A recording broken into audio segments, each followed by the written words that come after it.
Good morning, class 7th, Geography, Chapter 2. Inside the Earth. Earth is the only planet that supports light. We get the knowledge about Earth interior from the study of seismic waves, and seismic waves are created by the movement of Earth tectonic plates or by the eruption of the volcanoes. We get to know the structure of the Earth, and structure of the Earth is divided into further three parts: crust, mantle, and core.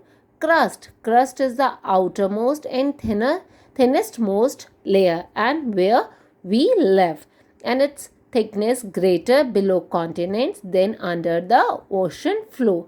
Then further crust is divided into two parts: SIL, sile, SIMA, sima. Sile, it is richer in silicon and aluminium, from where silicon Si and aluminium Al it is getted, and it is the continental crust. Sima, rocks of the oceanic crust contain silicon Si and magnesium Mg. So it is SiMa, Sima, and oceanic crust is made up of Sima.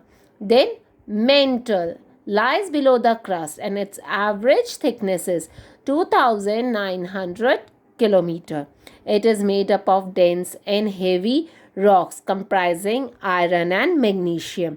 Magma is found in the deepest part of the mantle, and in mantle there are tectonic plates. Core, it is the innermost layer made up of dense rocks rich in iron and nickel. Then further core is divided into two parts: inner core and outer core. Inner core, which is solid, and outer core, which is molten. And here is the structure of the earth, that is uppermost layer crust, then mantle, and it is core, outer core, and inner core. Then further we will move to the rocks and minerals. Rocks, outer layer of the earth crust is composed of rocks, solid material. It is solid material found in variety of shapes, color, and texture. And what are minerals? These are natural occurring substance formed by geological process. It have definite means particular physical properties and chemical composition. Further, rocks are divided into three parts. First is igneous rocks, and word igneous is derived from a Latin word ignis. It means fire.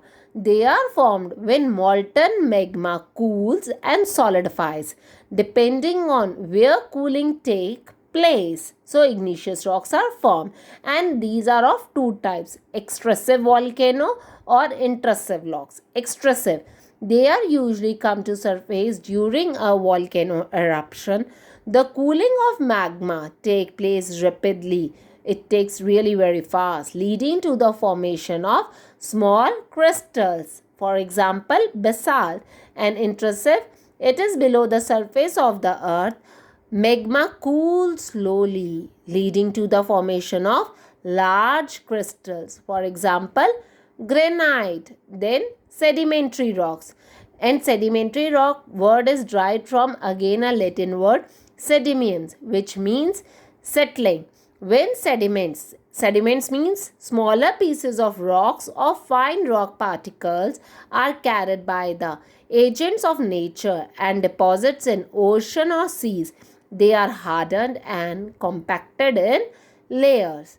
Metamorphic rocks, when the physical and chemical properties of sediments or igneous rocks are changed due to intense heat and pressure, they turn into metamorphic rocks. They are very hard, and gemstones are found in metamorphic rocks. Then further, rock cycle. Rock cycle is change and rechange of the igneous rocks, sedimentary rocks, and metamorphic rocks into one another, and also their destruction is known as rock cycle. When volcano erupt and cools down, igneous rocks are formed. Then sedimentary Sediments are formed, and through sediments, sedimentary rocks, and with the chemical composition, change in chemical composition and intense heat and pressure, metamorphic rocks are formed. When metamorphic rocks are further changed into magma, and this continuous process is known as a rock cycle. The energy of power, the rock cycle is derived from basically two sources. One, the heat of the sun, which directly breaks down the existing rocks into sediments, and second is the heat from the earth interior, which melts the existing material to form igneous rocks. Thank you.